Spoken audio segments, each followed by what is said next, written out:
بسم اللہ الرحمن الرحیم۔ السلام علیکم پیارے دوستو، لوگ حضرت عمر رضی اللہ تعالیٰ عنہ کے ارد گرد حلقہ بنائے بیٹھے تھے اور آپ رضی اللہ تعالیٰ عنہ کی باتیں سن رہے تھے کہ اس دوران آپ رضی اللہ تعالیٰ عنہ نے فرمایا کہ حضرت علی رضی اللہ تعالیٰ عنہ کو 3 ایسی خوبیاں حاصل ہیں کہ ان میں سے ایک خوبی بھی مجھے حاصل ہو جائے تو وہ مجھے سرخ اونٹوں سے زیادہ محبوب ہوگی۔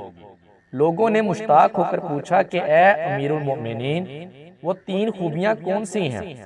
حضرت عمر رضی اللہ تعالیٰ عنہ نے ارشاد فرمایا، ایک تو ان کا نکاح حضرت فاطمہ الزہرا رضی اللہ تعالیٰ عنہ بنت رسول صلی اللہ علیہ وآلہ وسلم سے ہوا، دوسرا ان کے لیے مسجد میں سکونت کا حلال ہونا جو کہ میرے لیے حلال یعنی جائز نہیں ہے، اور تیسرا وصف یہ ہے کہ خیبر کے دن جھنڈا ان کو دینا۔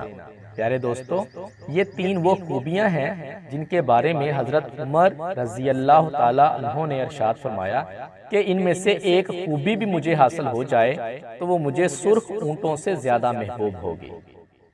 پیارے دوستو، آج کے لیے اتنا ہی۔ انشاءاللہ نیکسٹ ویڈیو میں مزید اچھی پوسٹ کے ساتھ حاضر ہوں گے، تب تک کے لیے اللہ حافظ۔